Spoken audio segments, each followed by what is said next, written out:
Oke,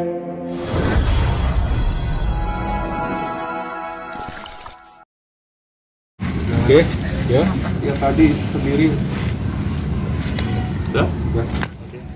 Oke, mungkin bisa Belum Enggak, saya tadi Masuk belum? apa? Udah diulang lagi. Udah. Yang mau kita edit yang ini ya, tayangin ya. Nih teman-teman saya bicara aja ya. Nanti kalau yang kurang baru teman-teman tanya ya. Iya, perihal menjelang. Ya. Baik, assalamualaikum warahmatullahi wabarakatuh. Untuk teman-teman semua, hari ini alhamdulillah kami sekeluarga tadi baru saja menghadiri pengajian di rumah barunya Rian yang insya Allah akan ditempati bersama Ria ketika sudah menikah nanti. Jadi pengajian pada hari ini dihadiri oleh santri-santri penghafal Quran dari pesantren Maskal Hafad ya, dimana acara yang berlangsung adalah kita menghatamkan Al-Quran. Kita sama-sama membaca satu juz dan kemudian sampai juz 1 sampai juz 30 ya. Kita menghatamkan Al-Quran, kemudian ada tausiah sedikit tadi, kemudian doa bersama-sama. Dan pengajian pada hari ini dihadiri oleh, karena Abang Rian ini kan merantau ya di Jakarta, sehingga beliau memang keluarganya banyaknya di Langsa Aceh, sehingga tadi pengajian rumahnya Abang Rian dihadiri oleh kami. Ada saya, ada ibu, ada Ricis, ada Cindy, ada om kami, ada tante kami, seperti itu. Alhamdulillah bahagia sekali beliau pada akhirnya bisa mempersiapkan dalam banyak hal ya, dalam menyambut calon istrinya, salah satunya dengan mempersiapkan rumah tersebut. Rumahnya tidak terlalu jauh dari rumahnya Ricis sebetulnya. Ketika saya tanya kenapa memilih rumah di situ, karena memang lebih sering bolak-balik di rumah ini, di rumahnya Ricis ya. Karena rumahnya Ricis ini kan tempat ibu kami tinggal, kemudian ini kantornya Ricis juga, seluruh editor-editornya ada di sini, sehingga itu sebabnya kenapa Abang Rian memilih membeli rumahnya dekat dengan rumahnya Ricis, seperti itu. Jadi planning mereka adalah kerjanya tetap di kantor ini di rumahnya Ricis, tapi mereka biasanya setelah pulang bekerja, setelah pulang mau membuat konten-konten YouTube, mereka akan pulang ke rumah mereka nanti setelah akad nikah. Kemudian tadi saya katakan Abang Rian kapan mau tinggal di sini, beberapa hari sebelum akad nikah beliau sudah akan pindah ke sana, dan rencananya setelah akad nikah langsung diboyong istrinya itu menuju ke rumah barunya insya Allah. Dan sekarang ini sudah lumayan sangat dekat ya dengan hari pentingnya Rian dan Ria Ricis. Tanggal 5 November nanti insya Allah di hari Jumat, nggak ada Jumat, akan diadakan pengajian. Memang pengajian kali ini pengajian khusus keluarganya Ricis, khusus perempuan-perempuan, sehingga para ustadzat yang mengisi pun adalah ustadzah ya, para wanita-wanita yang hadir tentu saja teman-teman pengajiannya ibu, kemudian santri-santri, kemudian ustadzah guru-guru kami lah, untuk memberikan pembekalan nasihat-nasihat pernikahan untuk Ria Ricis. Setelah nanti pengajian insya Allah dalam waktu yang tidak terlalu lama akan diselenggarakan akad nikah dan resepsinya. Beberapa waktu yang lalu kami juga sudah datang ke Surabaya, di mana kami ini tidak lagi memiliki ayah ya, artinya almarhum ayah sudah kembali ke rahmatullah, sehingga wali nikahnya Ricis adalah paman kami yang biasa kami panggil Pak D.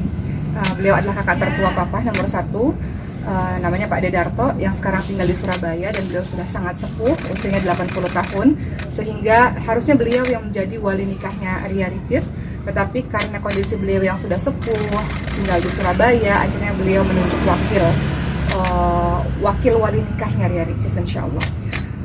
Persiapannya Masya Allah sudah, rasa-rasanya sudah rampung semua ya, undangan-undangan juga sudah mulai disebar, khususnya undangan pengajian ya sudah mulai disebar, dan pakaian-pakaian juga sudah sebetulnya, tempat juga apalagi sudah beres, tinggal pengerjaan di waktu hari H-nya saja seperti itu. Jadi persiapan-persiapan rasanya sudah beres, tinggal Ria memang ingin menampilkan sesuatu di akad nikah maupun di resepsi, sehingga memang dia lagi mempelajari sesuatu sehingga bisa menampilkan kejutan itu di hari akad nikah maupun di resepsinya seperti itu.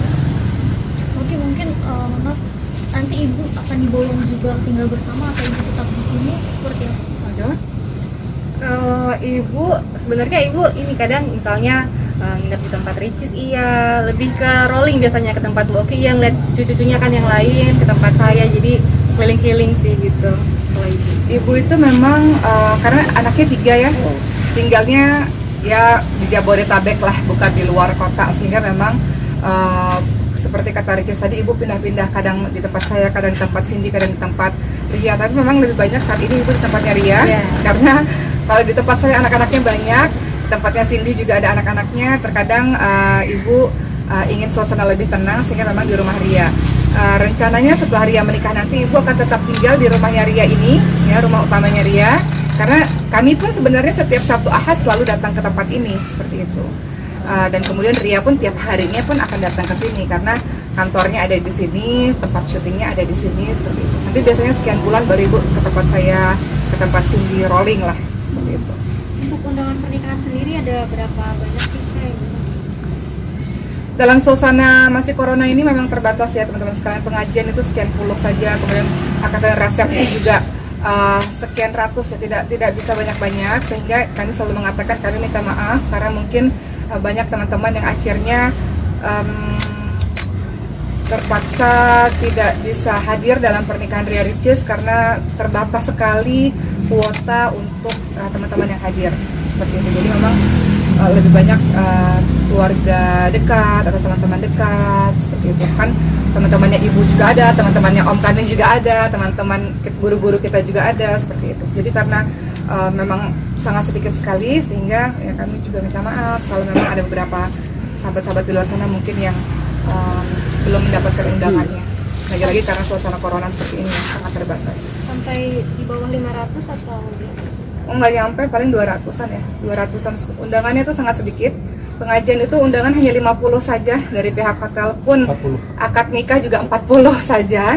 Tapi setelah akad nikah baru bisa masuk sekitar 200 orang, jadi tidak bisa lebih daripada itu. Sehingga dengan kuota yang pengajian cuma 50, akad nikah cuma 40 orang, setelah selesai ijab kabul baru boleh masuk 200 orang. Sedikit sekali tamu-tamunya, sehingga kami mohon maaf kalau ada beberapa teman yang mungkin tidak mendapatkan undangan dari Ria karena keterbatasan tadi, karena suasana masih corona seperti ini. Oke, maaf, mungkin untuk walinya tadi siapa ya? Nanti ya, nanti kita lihat. Mbak Oki, Akan ada tamu spesial mungkin yang akan menjadi saksi dalam pernikahan ini. Masih proses ya, Ya, masih proses. intinya untuk saksi maupun yang hadir akad nikah ya, itu pasti guru-guru kami ya, yang kami hormati, yang kami selama ini kami ta'zim kepada beliau, tokoh-tokoh yang kami teladani itu akan hadir di akad nikah insyaallah. Mbak Untuk persiapannya sendiri akan menghadiri bimbingan pranikah siapa untuk kalian dan Ria Ricis sendiri? Saya kurang tahu ya kalau yang itu, saya belum tahu soal itu. Tapi yang jelas Ria Ricis dan Rian sudah dapat banyak nasihat dari omnya ya. Ini Om Medan nih, adik ke-10, adik paling bungsu dari ibu yang selama ini terus membersamai keluarga kami. Alhamdulillah saya bersyukur juga karena Om Medan ini tinggal di wilayah Jabodetabek, sehingga seperti kemarinnya ketika almarhum papa kami meninggal dunia, alhamdulillah ada keluarga lah di Jabodetabek ini hingga membantu kami ini yang perempuan-perempuan selain suami-suami kita ya yang membantu. Ada Om Medan alhamdulillah yang membantu mengayomi, mengarahkan. ya seperti itu. Mbak Ada Oki, sosok lah, selain suami kami ada sosok lah yang melindungi keluarga ini insyaallah. Mbak Oki, pengajian sama akad resepsi gitu bakal disiarin TV juga nggak sih? Kan kemarin lamaran disiarin di TV. Ya, lamaran, pengajian, akad dan resepsi insyaallah ditayangkan di TV. Memang sebetulnya permintaannya itu banyak. Dalam artian beberapa stasiun TV meminta buat acara ini, tapi Rian dan Ricis memilih tidak terlalu banyak karena sebenarnya Ria itu orangnya introvert ya, sebenarnya dia itu orangnya tertutup dan dia kalau lihat keramaian tuh pusing, kalau ngeliat cahaya begini dia pusing gitu. Jadi ketika beberapa TV menawarkan kita buat lagi ya acara yang ini, acara ini, Rian dan Ricis memutuskan cukuplah sepertinya untuk ditayangkan di TV 4 saja, tidak terlalu banyak. Mereka memilih untuk acara pengajian, kemudian lamaran yang kemarin ya, akad dan resepsi itu yang ditayangkan di salah satu stasiun TV, yang mudah-mudahan dengan begitu teman-teman bisa menghadiri undangan secara di TV ya, mudah-mudahan dapat doa supaya sakinah mawaddah warahmah keluarga mereka insyaallah. Oke, mungkin dimajukan dari akhir tahun rencana sebelumnya atau dengan vendor alasannya? Silakan Amidan. Sebenarnya kenapa dimajukan? Semuanya serba dimajukan ya, lamaran juga dimajukan, kemudian pengajian dimajukan, akad dimajukan, resepsi dimajukan. Kenapa? Karena ketika Rian datang kemari, saya, Om Idan, Cindy, kami lah keluarga menggali informasi sebanyak-banyaknya tentang Abang Rian. Pun ketika keluarga mereka kemari, Masya Allah ya, dengan ketulusan hati, dengan kesungguhan, dan Rian yang juga memperjuangkan Ricis, kemudian mereka saling menyukai satu sama lain, mereka juga sudah siap lahir batin. Rasanya tidak ada alasan untuk menunda terlalu lama ya, karena Segerakan ya pengen. disegerakan karena semuanya sudah siap. Secara apa, semuanya sudah siap. Mereka secara pribadi juga, laki-laki dan perempuan dewasa ya. Ricisnya 26 tahun, Riannya 27 tahun. Kemudian secara rezeki, insya Allah berikan rezeki. Jadi rasa-rasanya tidak ada yang perlu ditunda-tunda lagi. Kayaknya persiapannya sudah banyak, teman-teman yang membantu juga.